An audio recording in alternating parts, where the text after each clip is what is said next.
Good morning, my dear students. Today we will discuss our new topic, that is immunity and immunological products. नया chapter है तो देखिए, the term immunity refers to the capacity of the body to resist the effect of pathogenic microorganism and their product.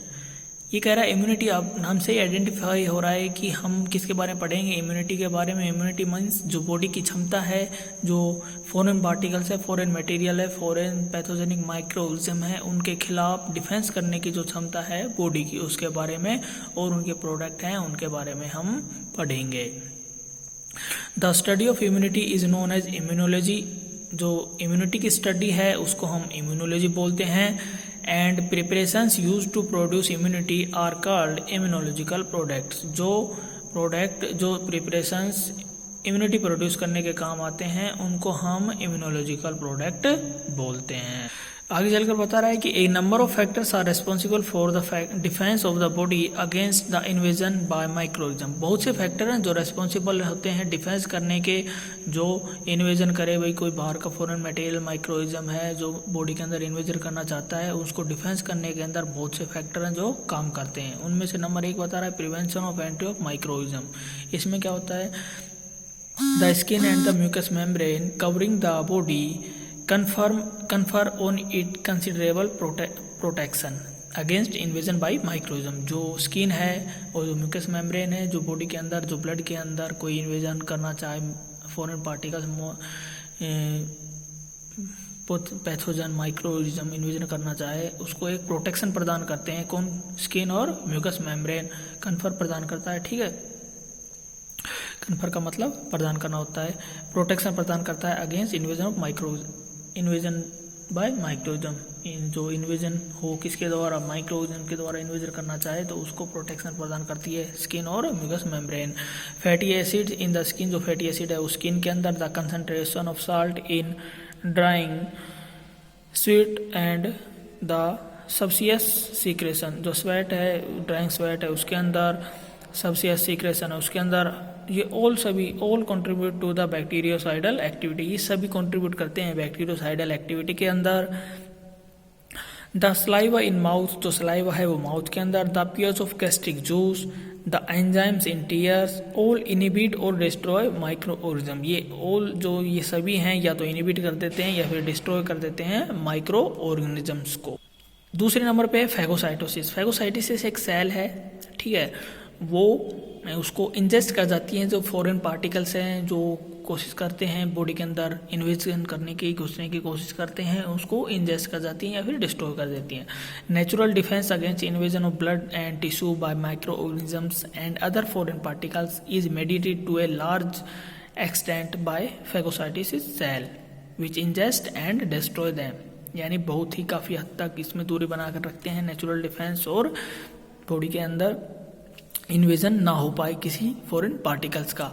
जो phagocytosis cell हैं वो क्या करती हैं, इंजेस्ट कर जाती हैं या फिर उसको डिस्ट्रॉय कर देती हैं। आगे बता रहा है phagocytic cells are of 2 types. जो फैगोसाइटिक सेल हैं वो 2 तरह की हैं, द माइक्रोफैगस और मैक्रोफैगस। 2 टाइप के हैं, कौन कौन सी, microphages and macrophages. Microphages are polymorphonuclear leucocyte, while macrophagous consists of wandering histocytes, the fixed reticuloendothelial cells and monocytes of blood। ये कह रहा है 2 टाइप की हैं, उनमें जो माइक्रोफैगस है वो तो किसकी बनी हुई होती है, पॉलीमॉर्फोन्यूक्लियर ल्यूकोसाइट्स की, जबकि जो मैक्रोफैगस है वो wandering histiocytes, the fixed reticuloendothelial cell and monocytes of the bloods की ये बनी हुई होती है मैक्रोफैगस। माइक्रोफैगस सिर्फ पॉलीमॉर्फोन्यूक्लियर ल्यूकोसाइट्स की बनी हुई होती है। आगे चलकर बताया when foreign particles enter the body, जब फॉरेन पार्टिकल एंटर करता है बॉडी के अंदर, phagocytic cell reach the site of inflammation in large number and ingest the particulate material. जब कोई फॉरेन पार्टिकल एंटर करता है बॉडी के अंदर तो फैगोसाइटिक सेल वहाँ पे पहुँच जाती है। कहाँ पे, साइट ऑफ इन्फ्लामेशन, जहाँ पे इन्फ्लामेशन हुआ है उस साइट पे पहुँच जाती है, और जो लार्ज नंबर में पहुँचती है, ये बात बताया इसने कि लार्ज नंबर में वहाँ पे पहुँच जाती है। And ingest the particulate material, जो पार्टिकुलर मटेरियल है वहाँ पे उसको इंजेस्ट कर जाती है, उसको निकल नंबर 3 पे है एंटीबॉडी प्रोडक्शन, यानी एंटीबॉडीज़ का प्रोडक्शन हमारी बॉडी के अंदर ही होता है, जो किसके रेस्पॉन्स के लिए, जो फॉरेन मटेरियल है, फॉरेन पार्टिकल है हमारी बॉडी के अंदर अवेलेबल है, उसको रेस्पॉन्स करने के लिए एंटीबॉडी का प्रोडक्शन होता है। अब बताइए क्या कह रहे हैं, ये कह रहा है कि in addition to phagocytosis, another line of defense to body against invading microorganism is the production of antibodies। ये कह रहा है कि उसके साथ साथ जो phagocytic सेल है उसके साथ साथ जो दूसरी लाइन ऑफ डिफेंस है बॉडी के अंदर, जो बॉडी को अंदर जो इन्वेडिंग होता है माइक्रोऑर्गेनिजम्स को, उसको अगेंस्ट जो काम करने के लिए, अगेंस्ट डिफेंस करने के जो काम आता है वो कौन सी है, एक उसके साथ साथ में phagocytic सेल तो है ही, उसके साथ में दूसरी लाइन ऑफ डिफेंस है एंटीबॉडी का प्रोडक्शन होना हमारी के बॉडी के अंदर ही। These are proteinous substance formed in the body in response to presence of foreign materials। वही बात बता रहा है कि जो एंटीबॉडीज हैं वो प्रोटीनियस सब्सटेंस हैं, यानी प्रोटीन्स के ही कोई सब्सटीट्यूट हैं, प्रोटीन के ही सब्सटेंस हैं, बॉडी के अंदर ही प्रोड्यूस होते हैं response to presence of foreign material in the body. किसके रेस्पॉन्स के लिए, किसको जवाब देने के लिए, जो फॉरेन मटेरियल है हमारी बॉडी के अंदर है उसको जवाब देने के लिए ये प्रोड्यूस होते हैं। आगे चलकर क्या कह रहा है, antibodies are highly specific and attack only the specific substance that stimulate their production. ये कह रहा है कि जो एंटीबॉडीज हैं वो एक हाईली स्पेसिफिक है, यानी वो एक स्पेसिफिक जो सब्सटेंस है उस पर ही अटैक करते हैं और जो उनके जो स्टिमुलेट उसके जो प्रोडक्शन है उसको स्टिमुलेट भी कर देते हैं। अब बता रहा है कि chemically antibodies belong to a class of proteins. अब हमने ऊपर ही पढ़ा था कि एक प्रोटीन क्लास से ही है। Chemically antibodies belong to a class of protein, एक प्रोटीन की क्लास से बिलोंग करता है, एज नोन एज ग्लोबुलिन्स। हाँ ये बात है, एंटीबॉडीज हैं वो किस क्लास से बिलोंग करते हैं, ग्लोबुलिन से। और जो ग्लोबुलिन है वो 3 टाइप की होती हैं, जैसे कि अल्फा, बीटा एंड गामा। ये ग्लोबुलिन की क्लास से बिलोंग करते हैं, which are generally of 3 types, जो कि 3 टाइप की हैं, अल्फा, बीटा एंड गामा। अब कह रहा है टाइप्स ऑफ इम्यूनिटी। इम्यूनिटी के टाइप कौन कौन से हैं? इम्यूनिटी के टाइप हैं नेचुरल और इनेट, यानी जन्मजात, और एक्वायर्ड मतलब बाहर से ग्रहण करेंगे जो। इनमें है स्पेसीज, यानी जो एक स्पेसीज एक वो एक जैसे इंसान स्पेसीज है, एक मानव है, एनिमल है, ये स्पीसीज है, एनिमल, ह्यूमन बीइंग है, एनिमल है, ये सब स्पेसीज है। रेशियल जातीय मतलब कि एक नस्ल के हिसाब से एक इंडिविजुअल, एक खुद की पर्सनल। इसमें है एक्वायर्ड मतलब बाहर से ग्रहण करेंगे जो, एक्टिव, पैसिव, इसमें नेचुरल और आर्टिफिशियल, इसमें भी नेचुरल और आर्टिफिशियल। अब देखिए नेचुरल और इनेट यानी जन्मजात जो हमारी डिफेंस होती है वो इम्यूनिटी है, वो क्या है? The natural or innate immunity is the resistance to infections which is individual possess by which of his genetic and constitutional makeup, यानी जो उसके जन्मजात जो उसके लक्षण हैं, जेनेटिक लक्षण है, उसके हिसाब से जो हमारी डिफेंस होती है किसके अगेंस्ट, माइक्रो ऑर्गेनिजम्स के अगेंस्ट, वो होती है। It may be non specific, ये नॉन स्पेसिफिक हो सकती है कब? When it indicates a degree of resistance to infections in general, किसी इन्फेक्शंस के अगर अगेंस्ट रेसिस्ट करें तो ये नॉन स्पेसिफिक हो जाती हैं, ठीक है। स्पेसिफिक होती हैं कब? Specific when resistance towards a particular pathogen, एक पर्टिकुलर पैथोजन के खिलाफ अगर ये काम करें, रेसिस्ट करें, एक पर्टिकुलर पैथोजन के अगेंस्ट ये रेसिस्ट करें तो इनको हम स्पेसिफिक बोल देते हैं, अदरवाइज नॉन स्पेसिफिक। आगे चलकर है स्पेसीज, यानी जो स्पीसीज जैसे ह्यूमन बीइंग हो गए, एनिमल्स हो गए, इनके अंदर क्या होता है? जैसे कि जो कई होते हैं कि भाई जैसे कि एनिमल के जो डिजीज होती हैं उनको हम रेसिस्ट कर लेते हैं, कई बार हमारी जो डिजीज हैं उनको एनिमल हैं वो रेसिस्ट कर लेते हैं, तो उसी प्रकार से बता रहा है, ठीक है। तो species immunity refers to the total और relatively immunity towards a pathogen shown by all members of a particular species but not by another species.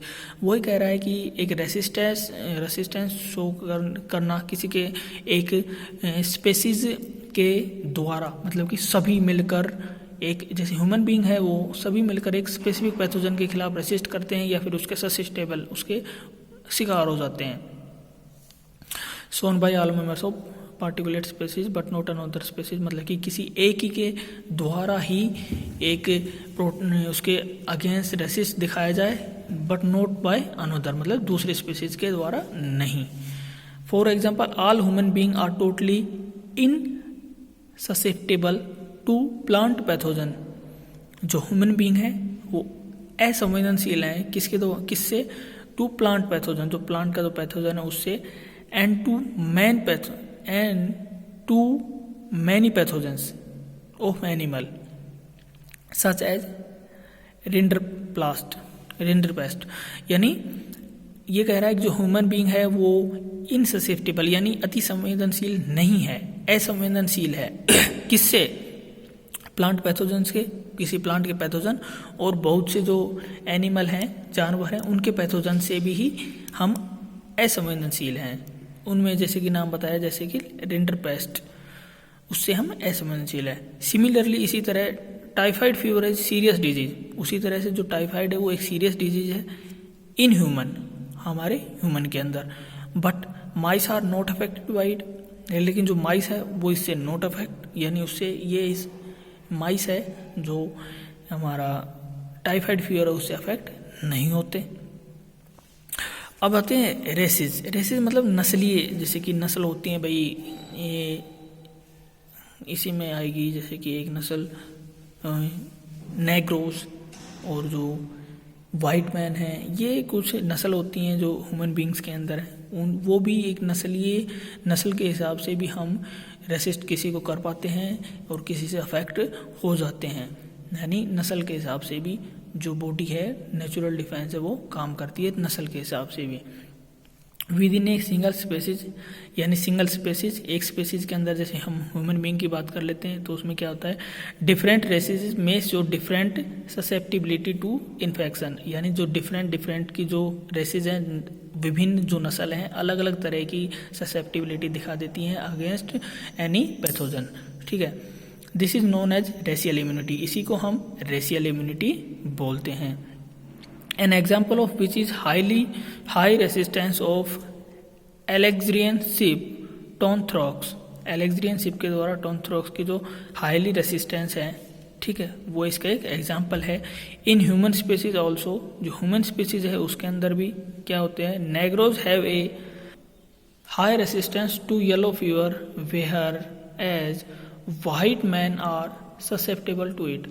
जो नेग्रोज हैं वो हाईली रेसिस्टेंस हैं येलो फीवर के अगेंस्ट, जबकि जो वाइट मैन है यानी गोरे आदमी हैं वो ससेप्टेबल यानी इससे संवेदनशील हैं, इसमें किसके अगेंस्ट, येलो फीवर के अगेंस्ट। यानी जो नेग्रोज हैं उनका रेसिस्ट ज़्यादा करते हैं, यानी उसके अगेंस्ट काम उनका जो इम्यूनिटी सिस्टम वो ज़्यादा करता है कंपैरिजन टू वाइट मैन। ये नस्ल है, नस्ल के हिसाब से भी डिफरेंट इम्यूनिटी सिस्टम काम कर सकता है। अब कह रहा है इंडिविजुअल में यानी एक खुद का, एक आदमी का खुद का पर्सनल जो इम्यूनिटी सिस्टम है वो भी सभी का डिफरेंट हो सकता है। चाइल्ड का भी अलग अलग हो सकता है, एज का फैक्टर भी अफेक्ट कर सकता है। अब देखिए, the difference in innate immunity exhibit by different individuals in races is known as individual immunity. एक किसी स्पेसिफिक जातीय में, नस्ल में जो जन्मजात इम्यूनिटी है वो भी डिफरेंट हो सकती है और उसको हम क्या बोलते हैं, individual immunity. Most of children between 2 to 5 years of age are susceptible to diphtheria, यानी जो ये डिजीज है इसके अगेंस्ट जो 2 से और 5 साल के बच्चे हैं वो संवेदनशील है, ठीक है। बल्कि whereas most adult are immune to it, यानी जो मोस्टली अडल्ट हैं वो इसके खिलाफ अपना इम्यून सिस्टम उनका काम कर जाता है और इससे अगेंस्ट काम, मतलब कि उनको ये रेसिस्ट कर लेते हैं जो अडल्ट होते हैं। Some persons are more susceptible to cold and skin infections than other, मतलब कि जो कई लोग हैं वो बहुत ही संवेदनशील होते हैं ठंड से और जो स्किन के इन्फेक्शन है उनसे, लेकिन कई लोग इनके खिलाफ अपना इम्यून सिस्टम उनका अच्छा होता है, वो रिकवर हो जाते हैं, यानी उनका ससेप्टेबल नहीं है, यानी वो संवेदनशील नहीं होते कोल्ड और इन्फेक्शन, स्किन इन्फेक्शन जैसे डिजीज से। अब आगे चलकर हम बात कर रहे हैं एक्वायर्ड इम्यूनिटी की। एक्वायर्ड इम्यूनिटी क्या होती है भाई? वही बात है कि एक्वायर्ड हम बाहर से एक्वायर्ड करेंगे, प्राप्त करेंगे, ठीक है। जब हमारे नेचुरल सिस्टम जो नेचुरल इम्यूनिटी है वो काम करना, मतलब कि किसी के खिलाफ रेसिस्ट कम करना शुरू कर दे, मतलब कि कम हो जाए, तो हम बाहर से उसको इम्यूनिटी प्रदान करते हैं बॉडी को, उसको ही एक्वायर्ड इम्यूनिटी बोलते हैं।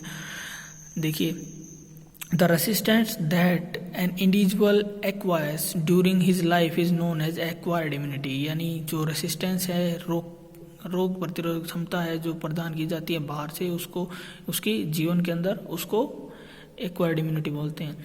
This immunity is essential when natural immunity of a person is not adequate for protection against many microbial disease. ये जो है नेचुरल इम्यूनिटी है, जब किसी पर्सन की काम करना नहीं बंद कर देती है या फिर कम हो जाता है, एडिक्वेट मतलब कि सक्षम नहीं है किसी माइक्रोबियल डिजीज के अगेंस्ट, यानी माइक्रोबियल डिजीज के अगेंस्ट उसकी जो क्षमता है वो कम रह जाती है, कम काम करना शुरू कर देती है, कम काम करती है किसी स्पेसिफिक माइक्रोबियल डिजीज के खिलाफ, तो हमें बाहर से इम्यूनिटी गेन करनी पड़ती है। यानी बाहर से हम जो इम्यूनिटिकल प्रोडक्ट्स, इम्यूनोलॉजिकल प्रोडक्ट हैं उनका गेन करते हैं। Microbial disease acquired immunity consist of 2 types, active and passive. जो एक्वायर्ड इम्यूनिटी है वो 2 टाइप की होती है, एक्टिव और passive. Thank you so much all my dear students. Stay safe, stay at home.